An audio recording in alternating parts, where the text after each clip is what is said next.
Vicki from Aussie Stampers. Welcome to my channel. Today is Art Journal Day.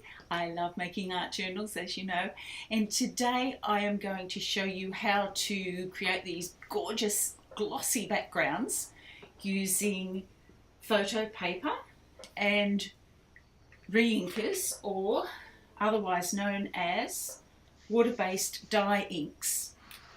So look at the effects that you can get with this. It's just gorgeous.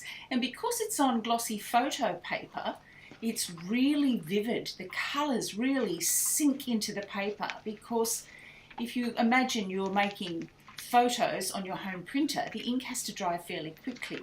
This is a 4 out of 5 stars paper. I'm going to get a spritzer and have that ready,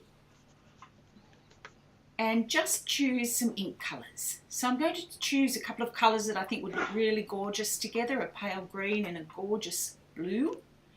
I'm going to put just the pale green on first and give it 3 spritzers,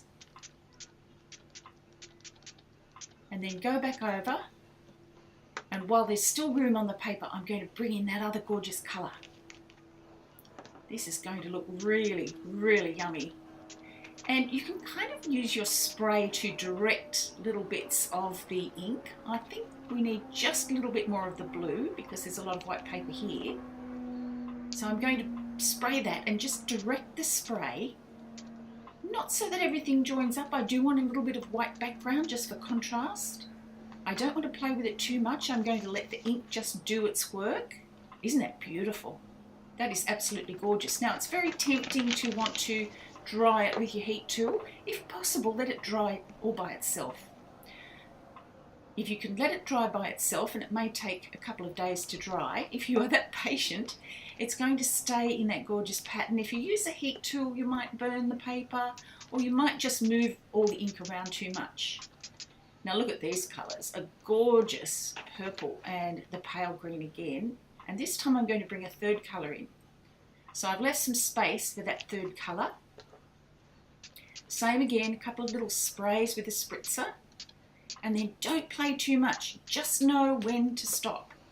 And you can see I'm going to get a little bit tempted to have a few more sprays here, but this turned out really beautifully. Doesn't that look gorgeous? And I'm just going to leave it to set. Now I'm going to use the 2 that I prepared earlier, and I'm going to adhere these into my watercolour journal, and I'm going to put some matte gel medium on the back. This is Matisse gel medium in matte, and I'm going to adhere that to the page, and it's best if you treat the page with some gel medium first, otherwise it's a little bit difficult to get it to stick straight away because it's trying to absorb into the paper. So I just put a heavy weight over the top just to make sure the edges wouldn't curl up.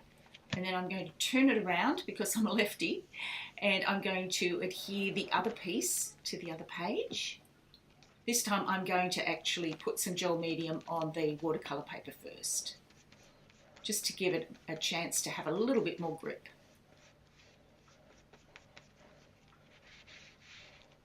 And I'm just going to clean up under those edges where it didn't quite grab before, and put plenty of gel medium on the back. And then you can just adhere this too, and I might bring in that heavy weight again just to make sure that the edges, the corners in particular, have adhered properly. So these colours are really rich and have a lot of depth to them. I did dry these with a heat tool, so the colours ran a little bit more, whereas the original ones I've shown you have dried in little pools. Now I have these lovely gold stickers, so I think I'll use the circle shapes. I really like them the best rather than the flower shapes. And you can see when you lay them over your page, you can almost place them before you peel them off because they're completely transparent except for the gold. And I just thought this would look great with this very deep, rich colour and the lovely gold stencil over the top.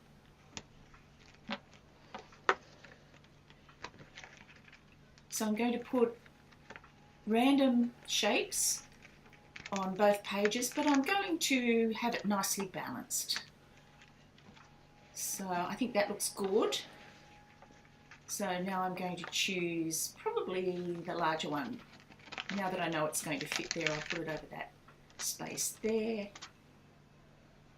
And they grab right away because the paper's so glossy, the stickers will stick right away. So make sure you have them exactly where you want them because you won't get a chance to move them or reposition them. So mainly going with circles. Well, that looks really, really yummy. But I feel as though there's still some tiny places that could do with a little bit more embellishment. So I'm going to put some of the more tiny shapes on. Tiny shapes this time, yep. And I even think we could probably do with some more. There are 3 little shapes that look a little bit like cogs, tiny little cogs. I'm going to group them together, close together.